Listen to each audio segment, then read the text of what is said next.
जय श्री कृष्ण। आज जानकारी लेकर आए एक सत्य घटना के ऊपर, मां अपराजिता स्त्रोत, मां बगलामुखी सहस्त्रनाम स्त्रोत के ऊपर। ये घटना है बिहार की। एक साधिका है जो प्रोफेसर थी, एक कॉलेज में प्रिंसिपल भी थी वो, और पढ़ाती भी थी। ये पीएचडी कर रही थी और पीएचडी करने के दौरान इनके एक जो सीनियर थे, जिनके साइन लगते हैं इनकी थीसिस के ऊपर, वो साइन करने से मना कर रहे थे। उनके मन में बैर आ गया था, उनके मन में वासनात्मक भाव आ गए थे। तो इनको वो परेशान करना शुरू हो गए थे कि तुम मेरी इच्छा पूरी करो वरना मैं साइन नहीं करूंगा, तुम्हारी पीएचडी नहीं होने दूंगा। ये साधना करती थी, पहले भी भगवान शिव की परम भक्त थी। इन्होंने जो कुछ हम बताते हैं वीडियो में, उससे ज्यादा ही अपने व्यक्तिगत जीवन में भक्ति की है।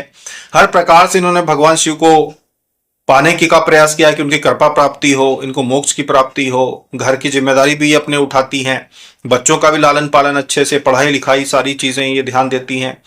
ये एक लेखिका भी हैं जो बहुत सारे लेख इन्होंने लिखे हैं। यहाँ पर नाम तो नहीं बता सकते, लेकिन बहुत सारे ऐसे लेख इन्होंने लिखे हैं जो कई जगह प्रकाशित भी हुए हैं। तो इनको ये समस्या उत्पन्न होने लगी, तो ये बहुत परेशान हो गई कि मैं धर्म के मार्ग पे चलती हूँ, मैं सारे काम धर्म अनुसार करती हूं, उसके बावजूद भी मेरे मार्ग में कोई व्यक्ति बाधा कैसे उत्पन्न कर सकता है। 2 जून की बात है, 2 जून 2024 को, जब उस व्यक्ति ने साफ साफ कह दिया कि मैं तुम्हारी पीएचडी नहीं होने दूंगा, तो ये बहुत परेशान हो गई। अपने मंदिर में गई घर के और रोने लगी कि मैं क्या करूं माता, मैंने सब कुछ धर्म अनुसार किया, तो फिर मुझे क्यों परेशान किया जा रहा है। क्या सुंदर होना कोई इतना बड़ा पाप हो गया है कि भक्ति करने के बाद भी सुंदरता ऐसी इतनी बड़ी बाधा बन गई है कि कोई व्यक्ति ये कह रहा है कि तुम्हें मेरी इच्छा पूरी करनी पड़ेगी वरना मैं तुम्हारी पीएचडी नहीं होने दूंगा, मैं क्या करूं। अब इन्होंने 2 जून 2024 की बात है, घर में आके रो ली। उन्होंने मना कर दिया जो इनके सीनियर थे कि भाई मैं तुम्हारी पीएचडी होने ही नहीं दूंगा। इसके बाद इन्होंने साधना शुरू कर दी, अपराजिता स्त्रोत और मां बगलामुखी सहस्त्रनाम स्त्रोत, मां बगलामुखी की साधना इन्होंने शुरू कर दी पूरी श्रद्धा के साथ। और हमें भी बताया कि ऐसी ऐसी स्थिति है, तो हमने भी उनको अनुमति दी कि आप ये साधना कीजिए। अब इनकी साधना चल रही थी। साधना के दौरान ही उस व्यक्ति ने इनको घर पे बुलाया, तो ये अपने पति के साथ गई। अकेले जाना इनको सुरक्षित नहीं लगा, पति के साथ गई। तब भी उन्होंने गलत बातें कही, लेकिन साइन कर दिए, ये वापस आ गई। इसके बाद 2 जून की बात है, जब साधना इन्होंने शुरू की, और 17 जून को उस व्यक्ति की अकाल मृत्यु हो गई। उस व्यक्ति ने देह त्याग दी। जो व्यक्ति परेशान कर रहा था, जो व्यक्ति साइन नहीं कर रहा था, जिस व्यक्ति को, पत्नी को भी इन्होंने सूचित किया था कि आपके पति मुझे परेशान कर रहे हैं इस प्रकार से, तो उनकी पत्नी ने भी साथ नहीं दिया इनका। कहा कि मैं क्या कर सकती हूं इसमें, ये तो ऐसे ही है, जीवन भर इन्होंने ऐसे ही कर्म किए हैं। उन्होंने भी साथ नहीं दिया था। वो व्यक्ति जो था 17 जून 2024 को उसकी अकाल मृत्यु हो गई। अब इसका कारण कुछ भी हो सकता है, ये भाग्यानुसार भी हो सकता है। ये भी कह सकते हो कि साधना का प्रभाव था कि वो इतनी बाधा उत्पन्न कर रहा था, इसकी वजह से मृत्यु हो गई। आप ये भी कह सकते हो कि भाई भाग्यानुसार उसकी मृत्यु लिखी थी, उस दिन होना था, तो चलो उस समय हो गई, भाग्य के अनुसार हो गई। लेकिन इनका जो जीवन में इतनी बड़ी समस्या उत्पन्न कर रहा था, उस दौरान जो इन्होंने श्रद्धा रखी अपनी देवी शक्तियों पर, इन्होंने अपराजिता स्त्रोत पे श्रद्धा रखी, इन्होंने मां बगलामुखी की साधना पे श्रद्धा रखी, और जो इन्होंने अपना अनुष्ठान पूरा किया, इसके बाद भी इनकी ये महानता समझो कि ये चीज हो गई। तब भी इन्होंने हमको ये नहीं बताया कि देखो कितनी खुशी की बात है कि वो व्यक्ति की मृत्यु हो गई जो परेशान कर रहा था। इतनी उम्र हो गई थी उसकी, 65 साल से ज्यादा उसकी उम्र थी, फिर भी ऐसे गंदे विचार रखता था, लेकिन देखो उसकी मृत्यु हो गई। नहीं, उसकी मृत्यु होने पर भी इन्होंने हमको नहीं बताया कुछ भी, क्योंकि इनका ये उद्देश्य नहीं था कि किसी की मृत्यु हो।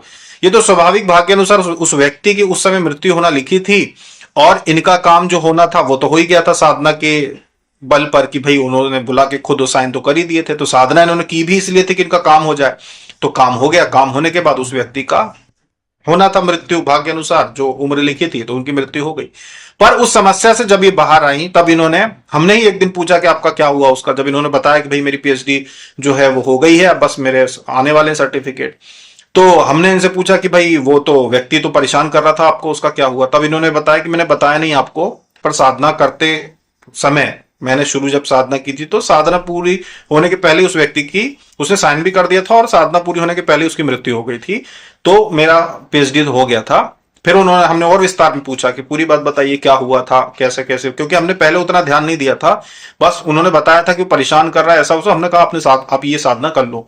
अब फिर हमने उनसे पूरा विस्तार में पूछा कि क्या हुआ था, कैसे हुआ था। तब उन्होंने बताया कि उसने तो बहुत ज्यादा परेशान किया था उनको, बहुत ज्यादा उन्होंने परेशान किया था कि मैं पीएचडी होने ही नहीं दूंगा, आपकी, अगर आपने मेरी इच्छा पूरी नहीं की तो। बहुत ही ज्यादा दिक्कतें खड़ी कर दी थी। तब जब इनकी साधना हो गई उसके बाद फिर हमने सोचा, जब उनसे ये बातें हो गई उसके बाद हमने सोचा कि जीवन में मनुष्य जब बहुत ज्यादा तकलीफ में होता है तो वो ये सोच लेता कि कोई रास्ता ही नहीं है, पर कहीं ना कहीं रास्ता होता है। अगर आप अध्यात्म पे विश्वास रखते हो, अगर आप अपने देवी देवताओं पे विश्वास रखते हो तो रास्ता होता है। तो इसीलिए कभी भी जीवन में कोई बड़ी समस्या आती है, आप कहीं भी बहुत ज्यादा दुखी हो जाते हो, तो सीधे सीधे हिम्मत हारने की बजाय अपने देवी देवताओं पे भरोसा रखना चाहिए, विश्वास रखना चाहिए और अनुष्ठान करना चाहिए कि चलो हम अनुष्ठान करते हैं कोई जिससे हमको लाभ हो। बहुत सारे लोग बड़ी बड़ी समस्याओं में बगलामुखी हवन करवाते हैं, बगलामुखी पीठ में जाके हवन यज्ञ करवाते हैं, जिससे भी उनको लाभ मिलता है। तो आशा है कि ये जो सत्य घटना है इससे आपको भी उत्साह मिलेगा कि जब कोई बड़ी समस्याएं आए तो एक बार अपने इष्ट देवी देवताओं की शरण में जरूर जाना चाहिए, उसके बाद फिर भाग्य पे छोड़ देना चाहिए कि जो भाग्य में लिखा होगा वैसा होगा। तो आशा है आप लोग भी जीवन में कभी कोई समस्या में फंसेंगे तो देवी देवताओं पे विश्वास रखेंगे, अपराजिता स्त्रोत पे विश्वास रखेंगे, मां बगलामुखी की शक्ति पे विश्वास रखेंगे। फिर मिलते हैं अगले वीडियो में। जय श्री कृष्ण।